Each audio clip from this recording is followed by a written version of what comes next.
First, I will clarify, my children went to Everett High School because I know that I'm going to get in trouble from somebody, so they are Vikings. But welcome, and thank you all for being here. Thank you to Representative Angela Whitwer, who represents the Eaton County neighborhoods here in Lansing. She's been an incredible friend to me and my administration and a great leader for our region and state. So thank you, Representative, in the back for the introduction. People often ask me how a mayor can do so many things at one time. I get that all the time. How do you do so many things at one time? And the answer is simple. You have to have good people around you. Our staff and our cabinet are made up of a dynamic group with each bringing a special and unique perspective to their job. So can our department directors and city staff please stand and be recognized?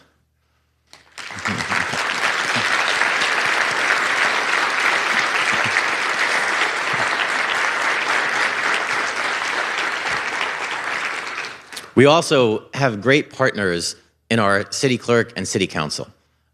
They are working so hard on so many issues and moving the vision for Lansing forward. I greatly appreciate our relationship and working together for our city. I saw City Council President Ryan Cost, Councilwoman Trini Pelavanoglu, and I think I saw Clerk Swope. There he is, Clerk Swope. I can't see anything with these lights, so you gotta help me out. But I want to thank you all for being here and for being such great partners. Thank you.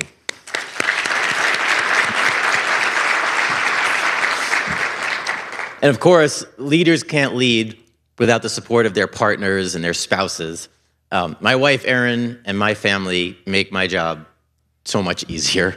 Erin is a very engaged citizen, and you can be assured that I hear about issues all around the city from her. She is your biggest advocate. And honestly, the same for my son, who is now a resident of the 2nd Ward. So I couldn't do this without the unwavering love and support of Erin, Ryan, and Hannah, and I've got my mother-in-law, Sue Carey, with me here as well. So thank you to my family.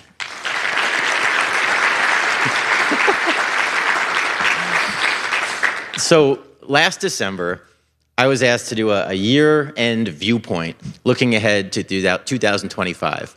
And it was tough to narrow everything down. We have so much going on in Lansing. So tonight, I'm proud to announce that the state of the city of Lansing is stronger than ever, and the future is bright. I'm excited. So let's start with some of the major investments in our community. We know that our downtown is seeing a resurgence. In just a few short weeks, not months, but weeks, we'll have cranes in the air throughout the downtown. Over 100 new affordable housing units for low-income families provided by the Lansing Housing Commission are being built right now. Once open, they'll provide necessary housing and get help to people and help to get people off the streets, out of shelters, and into housing that's affordable. Additionally, our New Vision Lansing project will include 5 mixed income and mixed use buildings, providing 570 new apartments and a new tower that will change our skyline. This will be one of the biggest additions to our city in decades and will be truly transformational to Lansing. So I want to thank our state legislators for the funding to jumpstart this effort. And I know some of you are in the audience, but I can't see it. But thank you to our state legislators that have been a part of this effort. Additionally, I'm excited for the new concert hall that we have coming to downtown.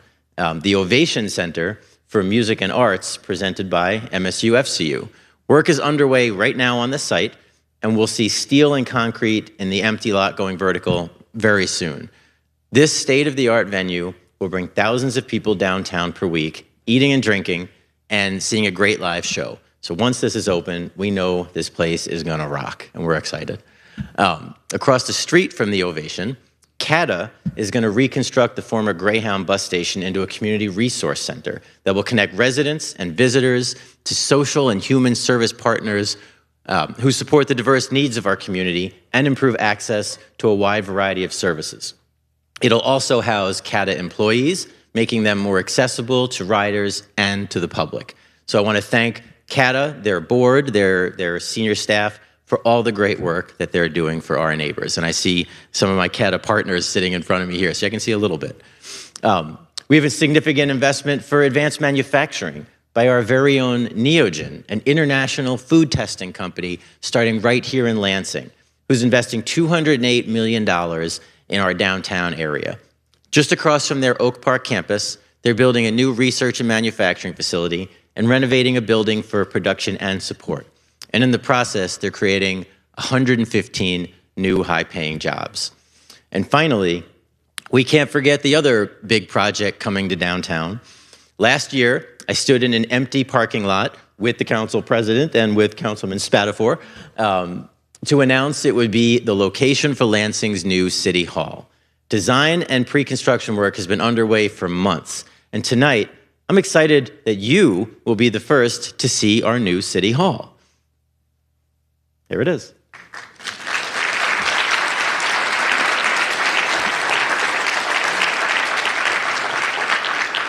We'll be starting to dig and go vertical on the site as the weather gets warmer.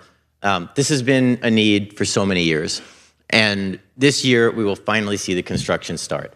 And this new facility will be user-friendly with a one-stop shop where people can do business with the city. So again, I want to thank our state legislators because they appropriated $40 million that will make this happen. So thank you to our legislators.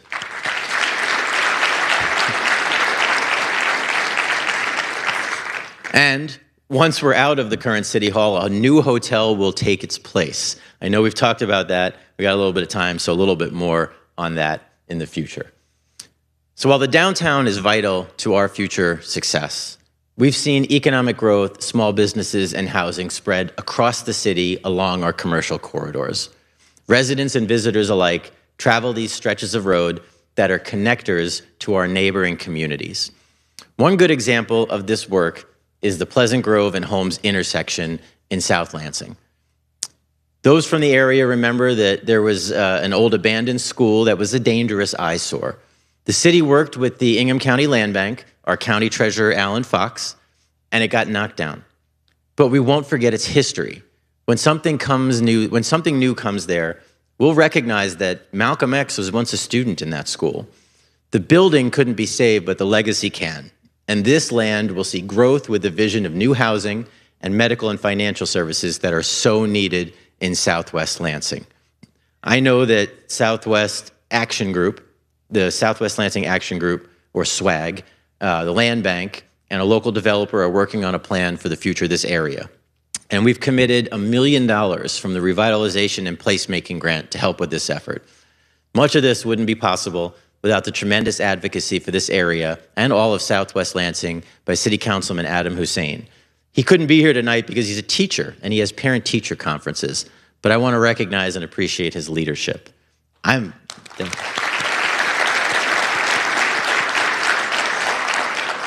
am very excited for the vision and future of this important part of Lansing in Southwest Lansing. But we can't forget our other Southside corridors. We're doing so much work on Cedar Street, where the long vacant Walter French School is open with 76 units of mixed income housing, along with social services, a daycare, and the headquarters of the Capital Area Housing Partnership, or CAP, who spearheaded this whole project. I do want to thank the team, the current team, and the previous team at CAP for their hard work. The previous team, including Raleigh Van Fossen, who we stole away to bring to the city. But I know so much hard work was done, and I'm excited to see this finally open.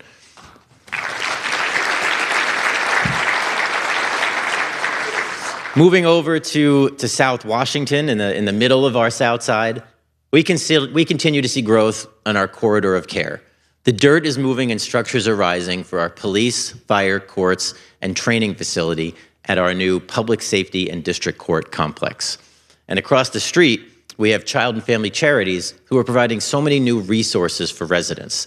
The redevelopment and creation of the Jackson House was just the start, becoming a shelter for at-risk youth. Soon there'll be 30-plus programs on the rest of the old McLaren campus, including therapy, basic needs, and school-based prevention. Also, the hub they're creating brings together many nonprofit partners, and there'll be a youth center for outreach as well as vocational training. So thank you to the Child and Family Charities for all they're doing to support people in our corridor of care.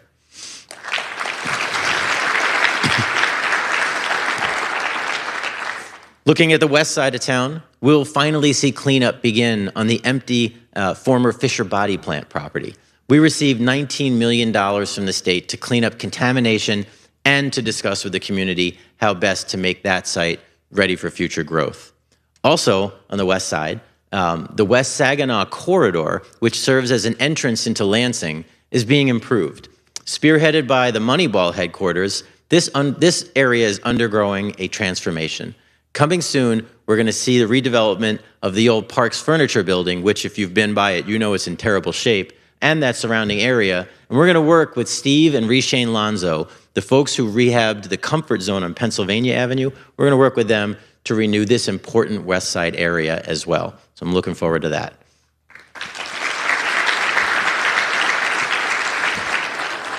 As we talk about economic development, we're also helping businesses look better through facade improvement grants. These grants have helped small businesses in every corner of the city improve their exteriors and improve the look of their surroundings. Last year, 12 businesses were selected and more than $150,000 in matching grants was distributed, improving the appearance and the structural conditions of buildings in highly visible and critical areas of the city. If you're a small business and you want to benefit from this program, go to lansingedc.com. The deadline for this year is coming up quick. And in 2021, our Racial Justice and Equity Alliance reported that our BIPOC-owned small businesses lack the access to resources and programs to fully succeed. So we created the Lansing Equitable Economic Development Initiative to help. Out of that grew the Empower program. Let's hear more about that now.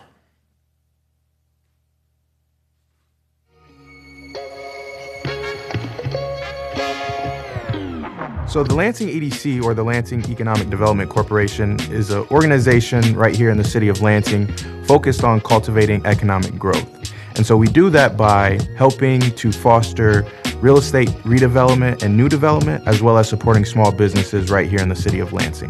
The lead initiative is the Lansing Equitable Economic Development Initiative. And so that is an initiative that's focused on supporting the underserved populations here in the city of Lansing with training, with mentorship, with finance support to start and sustain successful businesses, as well as participate in real estate development if it's their first time or if they've completed a few projects, really helping them to take the leap of faith and really have access to the resources that they need to successfully develop here in the city of Lansing.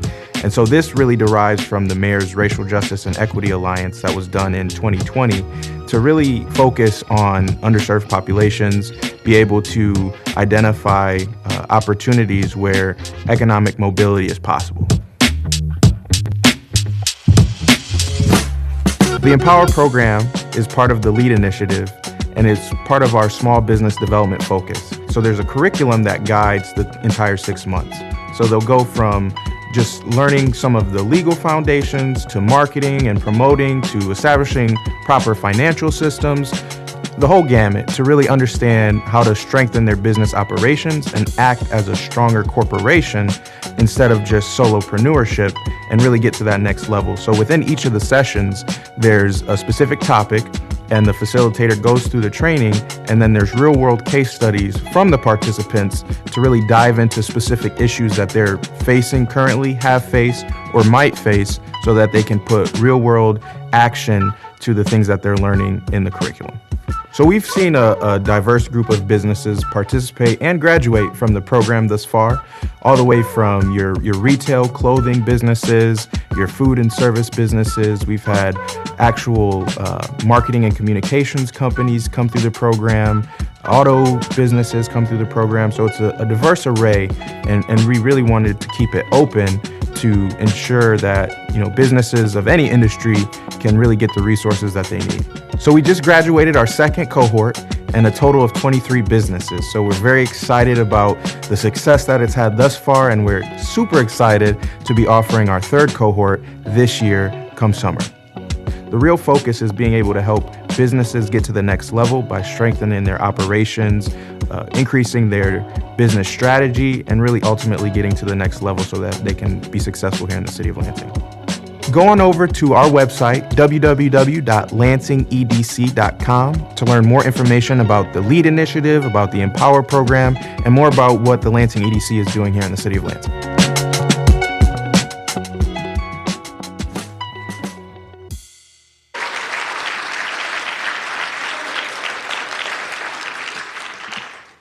So this isn't in the script, but shameless plug. There's a sandwich named after me at Goodfellas Bagels, and it's pretty good. My kids will say it's named after them.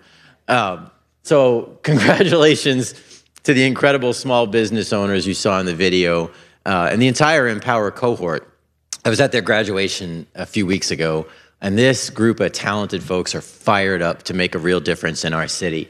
And the most important part, they're going to make a lot of money in the process, and that's okay. That's good. Building wealth for all means that we can all grow together equitably. So thank you. We've all heard about the former Ultium Cells plant, which is now the LG Energy Solutions battery technology plant. This structure is nearing completion and will employ more than 1,500 workers right here in Lansing, building the battery technology we need to power the world. And at the same time, thanks to investments made by GM and the federal government of over $1 billion with a B, the Lansing Grand River Assembly Plant will convert to manufacture the cars of the future. This will allow us to keep our highly skilled UAW workers on the job, providing for Lansing families.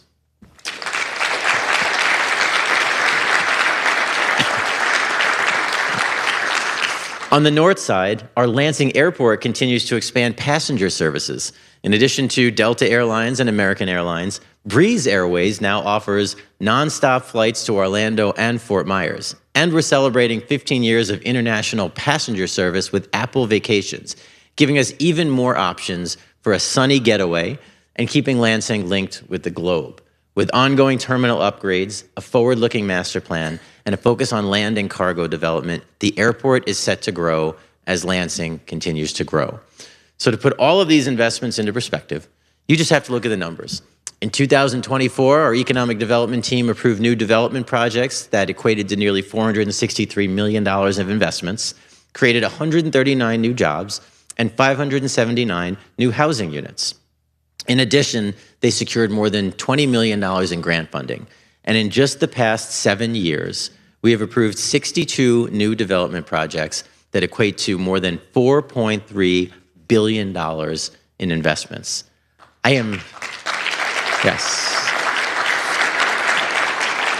am so incredibly proud of the work that we're doing to make Lansing an attractive place to locate or grow your business and provide good jobs for our residents. So while jobs are critical, housing is necessary. Nationally, we're seeing a significant shortfall in housing.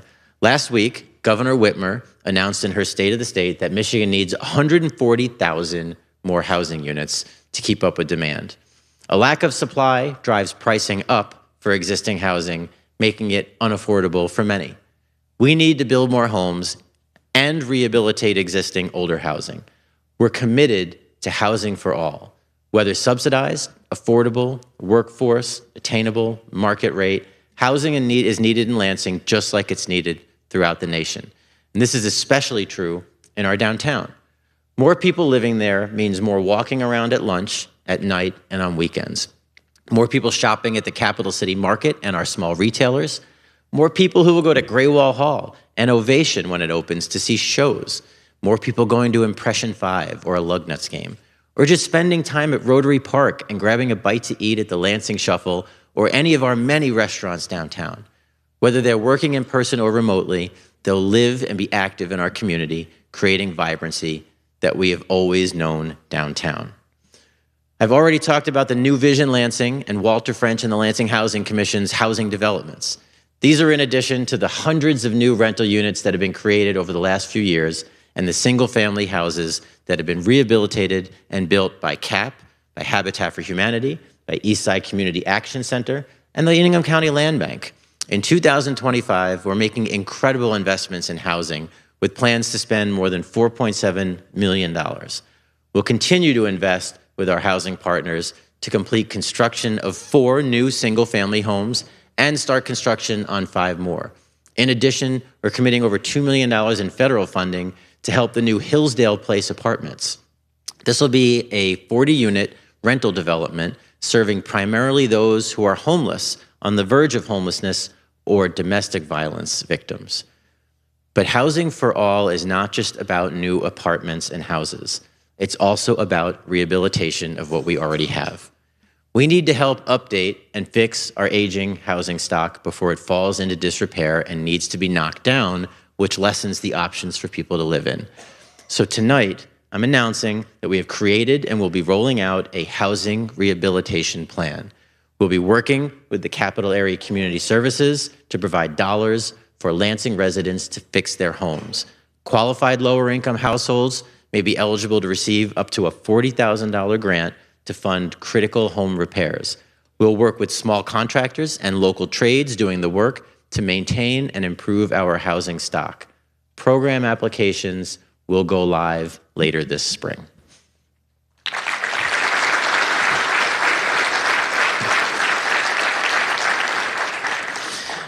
Making sure that people are living in safe housing is critical. We're going to use all the tools available to us to make this happen.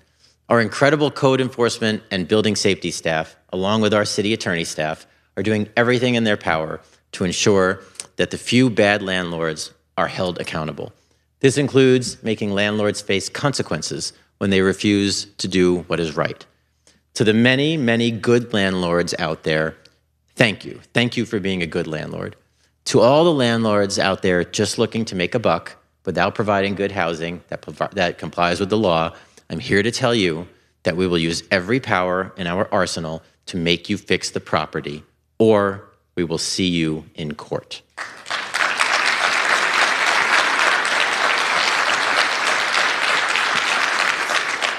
As a member of the U.S. Conference of Mayors Advisory Board, we're asking Congress to get in the housing game. Mayors across the country are calling for new laws to assist, including more housing tax credits.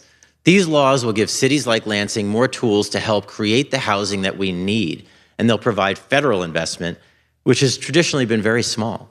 If the President and Congress are serious about helping with the housing crisis, passing these bills into law early in this session is necessary.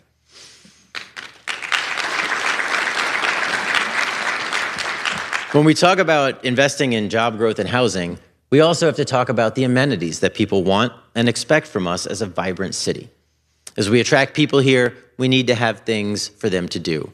And we have so much to do in Lansing. Thousands of families head to Jackson Field every summer to cheer on the Lansing Lugnuts. This is one of our great assets, but the stadium is aging and it's in need of repairs. Last year, we replaced the entire playing field with new sod, made building improvements. We added a new batting tunnel, extended the safety net, renovated the home locker room, and repaired the roof.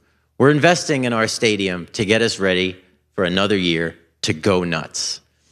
And right next door, the Lansing Center brings in hundreds of thousands of visitors each year. They spend time and money, and we want all of these folks coming into Lansing to have a good modern facility to keep them coming back. Repairs made to the aging roof, upgrades to the fire alarm system, new digital marquee signs, and reopening the Riverside balcony gazebo will make this a better facility for users and visitors. We worked with the Autism Association to add a quiet space for those who need a break. And a partnership with LAFCU has provided what's called a Mamava pod, where new moms can breastfeed in privacy. Thank you to the Lansing Center staff for taking care of that.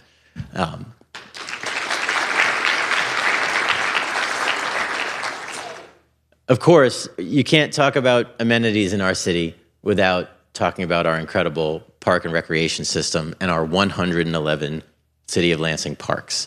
In the Lansing-Eaton County area at Fulton Park, we built a great new overlook with beautiful views of the Grand River. This park also has a trail that goes to Fine Park and other areas in the Eaton County section of Lansing. I'm proud that we were able to get these services targeted in this area. Last year, we officially renamed a park for one of Lansing's champions and heroes, U.S. Senator Debbie Stabenow, who we all know was the first woman senator from Michigan.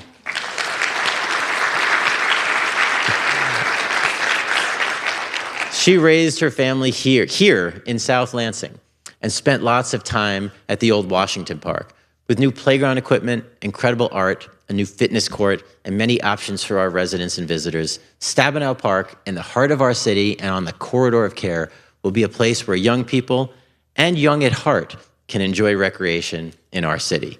Now, let's take a look at more accomplishments and highlights from our Parks Department.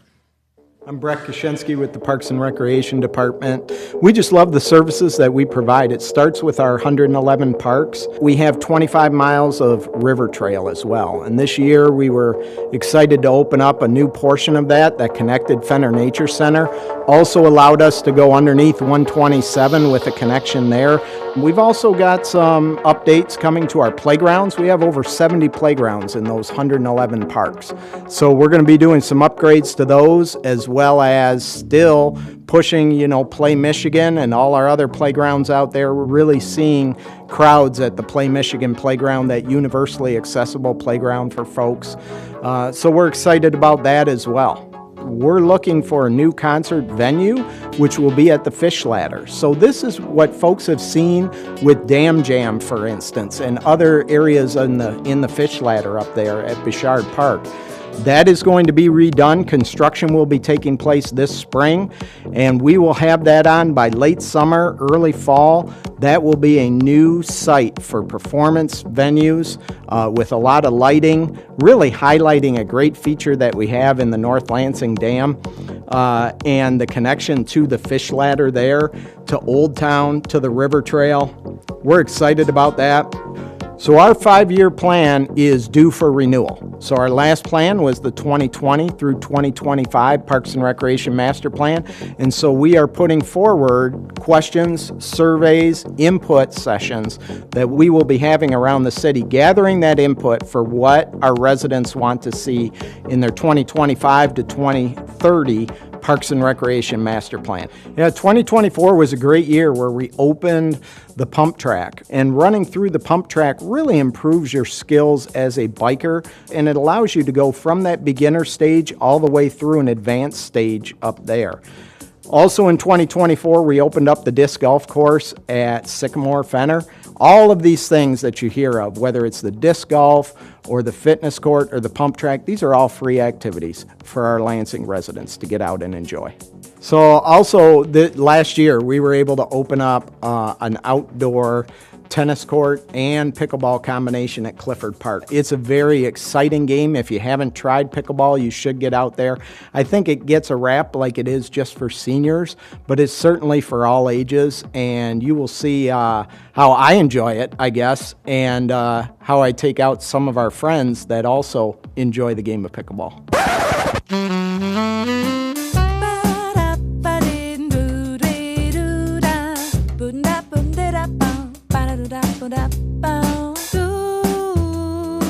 So we're real proud of the Parks and Recreation system that we have here in Lansing. We're proud of the programs that we get to put on at our 4 community centers and throughout our park system. So there is definitely something for you. Whether you have a child that is 6 months or whether you are a senior citizen that's well into the 90s, we have something for you. And we want to encourage people to not only get out and get active, whether that's in the parks or in our recreation programs as well, because this is a system that is funded by you and for you.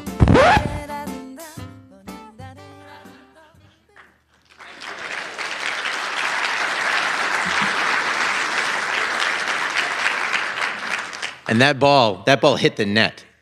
That did not go over. Just going to point that out. Those courts at Clifford Park are very popular. We won't talk about who won the game. Chief, I'm pretty sure we did real well, but it was fun.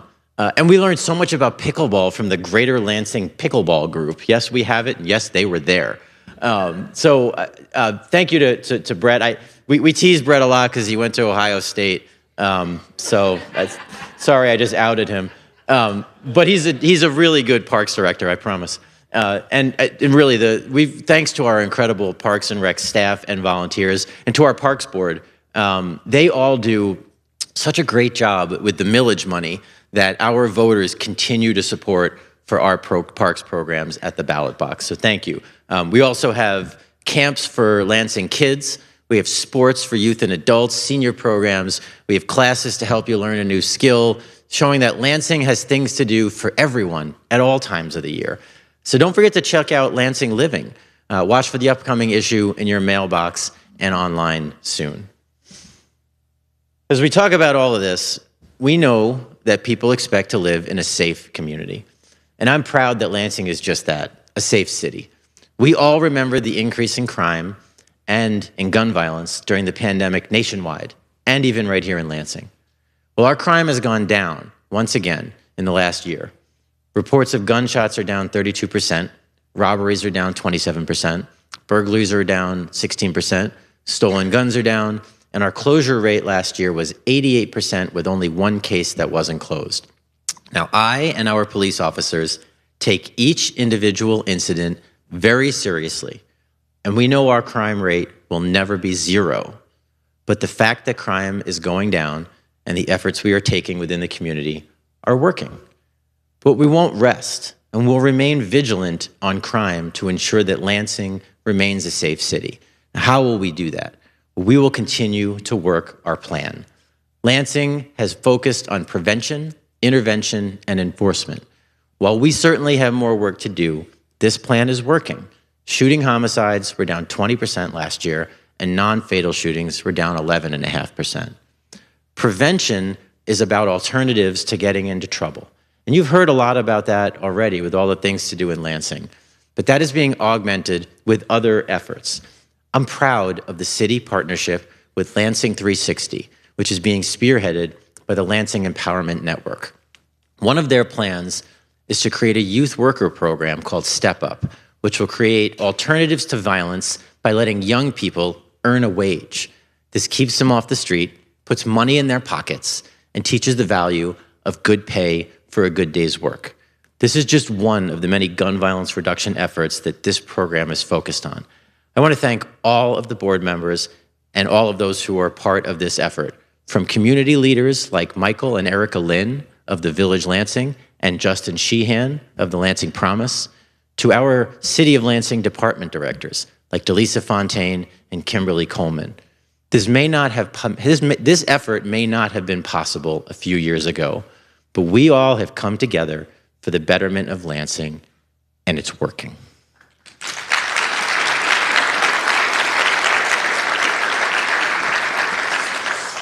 Our intervention efforts are working as well.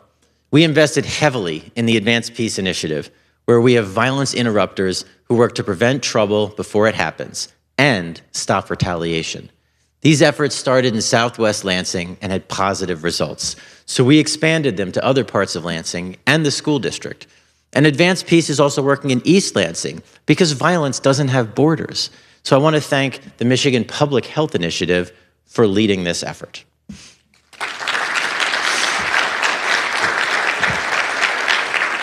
And while we certainly want to prevent and intervene, we also know that enforcement is necessary to get violent offenders off the street.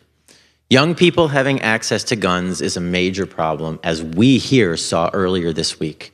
And those who make them accessible must be held accountable. Our Violent Crime Initiative will continue to take guns off the street and put offenders in jail. And I want to personally thank Ingham County Prosecutor John DeWayne and now former U.S. Attorney Mark Totten for prosecuting these offenders and those who put our community at risk.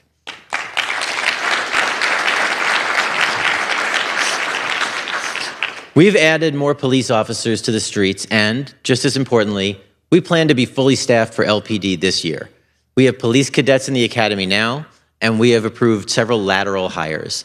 And when we're fully staffed, I will add more police officers by front-loading, knowing that retirements are coming in the future so that we don't drop below the levels that we expect to be at. We also have a fully staffed social worker unit to work alongside our police officers, ensuring that those with mental health issues are helped and not criminalized. And I'll continue to push our legislature to approve the public safety revenue sharing dollars this year, which would provide upwards of $3 million more for Lansing annually. This will allow us to add 10 more police officers, support a neighborhood violence prevention office, expand advanced peace efforts, and track crime through a real-time crime center. Our police will continue to utilize new options in state law by preventing guns from being in the hands of those who commit domestic violence, sexual assault, and stalking. So thank you again to our legislators for changing that law. And our judges now have the discretion to include restrictions in certain court orders. And with a $500,000 grant from the state, our district court will implement effective and safe relinquishment strategies that will help our community and serve as a model for others. Thank you to our courts.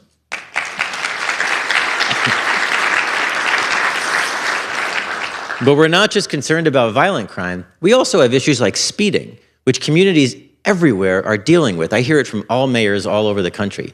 So our Operation Slowdown has resulted in successes with electronic speed trailers and signs posted in hotspots, and sometimes police officers near those signs to ticket speeders. And we're reevaluating and making it easier to utilize our traffic calming program to be used in neighborhoods. For any resident out there of the city, if you want a speed study done, you can go to the Operation Slowdown website and you can see how to request it. I encourage you to do so. But public safety isn't just about the police. Our firefighters, our EMTs, and our paramedics play an invaluable role in helping our citizens on terrible days. Last year, the crews from the Lansing Fire Department responded to nearly 27,000 calls for help. Most of those, more than 21,000, were medical emergencies. So I'm incredibly proud that we have 23 recruits in the Fire Academy now training to join. We're excited to welcome them to our ranks. Having proper staffing, though, is not enough. We must provide these men and women with the tools to respond safely, and we've prioritized funding for programs and equipment. Last year, we took delivery of 2 brand new fire engines and a modern ladder truck, and we have another one coming this year. We also purchased new turnout gear for crews, keeping them safe from toxic chemicals and smoke at the scene of an emergency. And we continue to modernize our ambulances with new equipment like automated lifts to help EMTs and paramedics do their jobs without injury. Additionally, they need great places to work. The new Public Safety and District Court complex will include a new fire training facility and a brand new, modern, state-of-the-art Fire Station 9. And speaking of new fire stations, the very old, outdated Fire Station 2 on the north side was too small to fit modern fire trucks and equipment, and even too small to fit an ambulance. It was torn down, and I'm proud to report that the new Station 2 is going up now and should open early next year.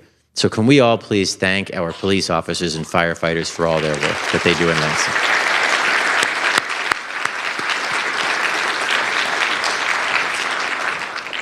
We know that to grow Lansing for all, we also have to help those of need and at risk.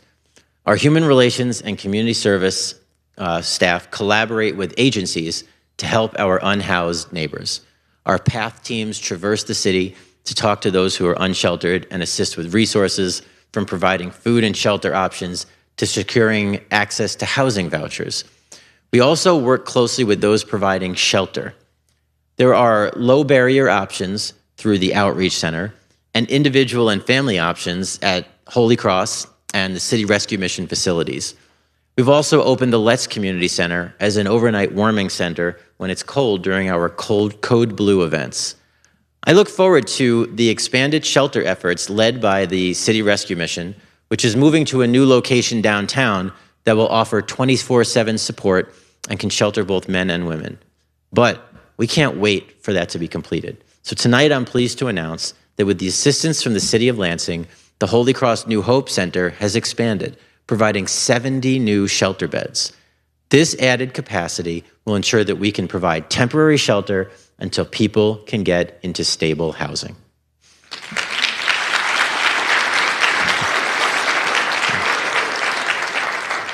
Our judges and staff of the 54A District Court also continue to focus on keeping residents in their homes.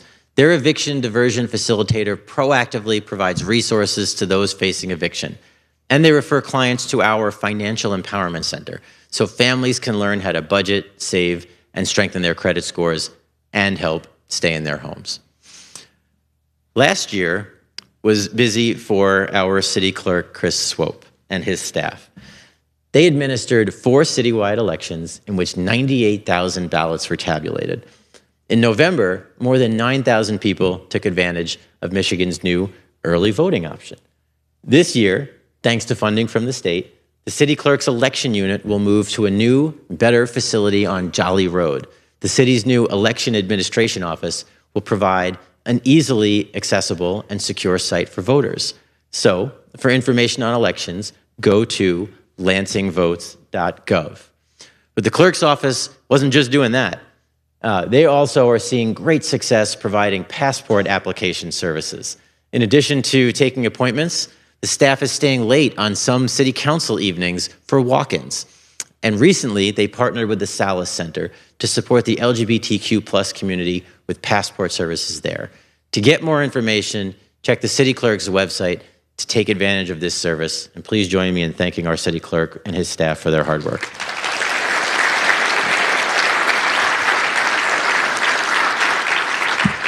Of course, I can't forget the work that we do with neighborhood engagement that uplifts our city. Last year alone, we funded over 70 neighborhood projects in all 4 of our wards. Examples include neighborhood beautification projects, crosswalk art, bulk trash cleanup, and flower kits and mulch for neighborhoods in bloom. We also brought more public art into neighborhoods, and we're doing more citizen engagement through citizen academies, community budget meetings, and neighborhood resource summits. So go to the Neighborhoods Arts and Citizen Engagement website to learn more and to apply for opportunities. And also, if you want to keep up and know what else is going on, sign up for our weekly newsletter. A few years ago, I announced we would make it easier for residents to get direct help with city services. I was proud to launch our 311 One Call to City Hall service, and it has been a huge success. Last year, our 311 agents answered a whopping 41,500 service calls, helping residents with city government issues. Since its launch, 92% of the calls to 311 have been resolved without needing escalation, which means didn't have to go from one to another on hold. We did it quickly. Additionally, through my office, we've organized events that highlight the rich diversity of our community and bring people together.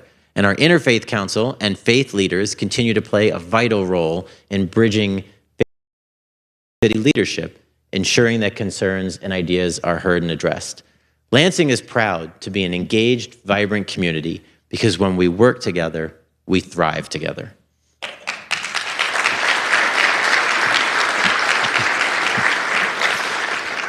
And of course, I can't do a state of the city without talking about our roads. Governor Whitmer has been fixing the damn state roads, and we've all navigated the closures and the orange barrels as a result, and 127 is again being shut down. But we need solutions for our neighborhood streets that we drive down every day, and I hear that all the time. In Michigan, road funding comes from the state through gas taxes and registration fees. As I've said many times, and the governor shared in her State of the State last week, the city of Lansing receives $17 million per year for roads, but our aging road infrastructure needs more than $300 million in work. This year, we'll spend more money than the past few years using available funds to fix our roads, but the fact remains, we need additional funding to fix local streets. I look forward to working with our legislators and governor, both who have said this has to be done and have put forward proposals. I look forward to working with them to put more money into our neighborhood roads.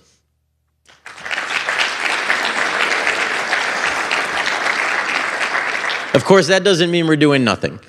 Michigan Avenue is in the middle of an upgrade, and the reconstruction will start again on March 24th and continue west to Pennsylvania Avenue. So, I am asking you all here in this room and anybody watching to visit the businesses along Michigan Avenue this summer. Get a haircut, buy a game, grab a coffee, eat incredible food, or stop and have a beer with friends. Many of these business owners have told me that they know great stuff is coming, but they need to get through the construction. And I also want to give thanks to our City Council President, Ryan Cost, who's been a leader in reminding people of the need to patronize these businesses. He sent me a text yesterday with a great idea. Once completed, we will have an improved Capital to Campus corridor that's more friendly to the neighborhood businesses and residents, but we can't forget to help them out. So go buy something on Michigan Avenue. Tell them the mayor sent you.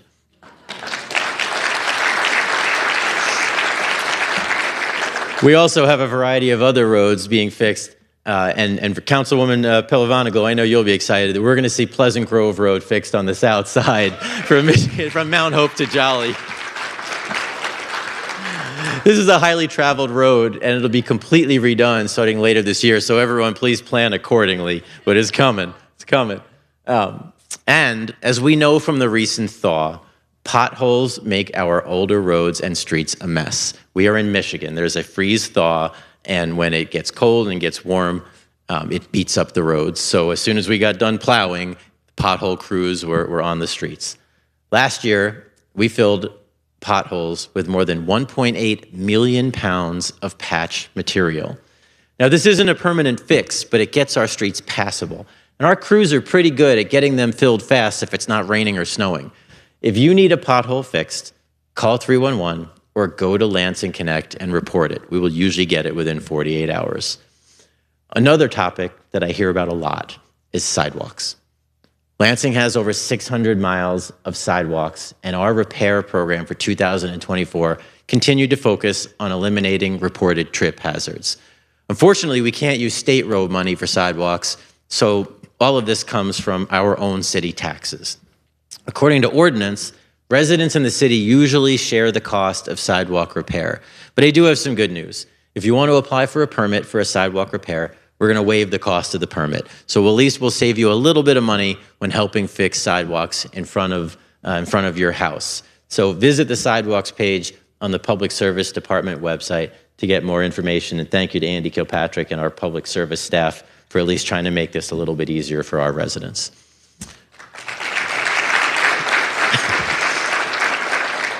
We can't talk about the future without talking about our students in the Lansing School District. A longtime priority has been to improve the graduation rate.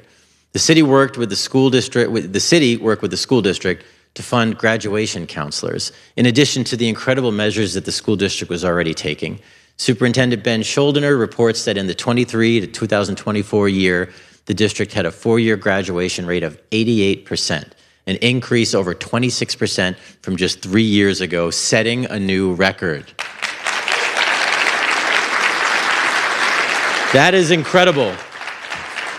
And with the Lansing Promise and Lansing Save programs, Lansing students will be able to go to college for free and have some money to spend. So thank you to our incredible school board and our superintendent and the boards and staff of the Lansing Promise and Lansing Save. We're all working together to ensure that the children in Lansing schools have every opportunity to succeed and thrive.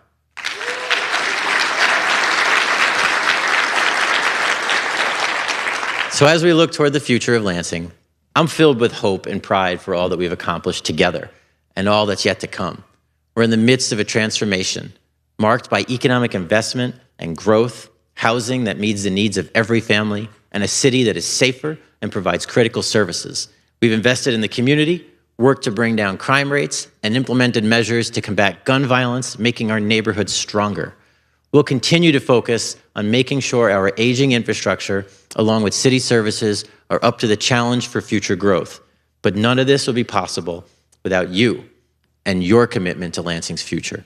We're not just growing a city, we're growing a community where opportunity thrives, where good jobs, housing, and safety is a priority, and where we're all working together to ensure a better tomorrow. So thank you, Lansing, for always coming together to get the job done.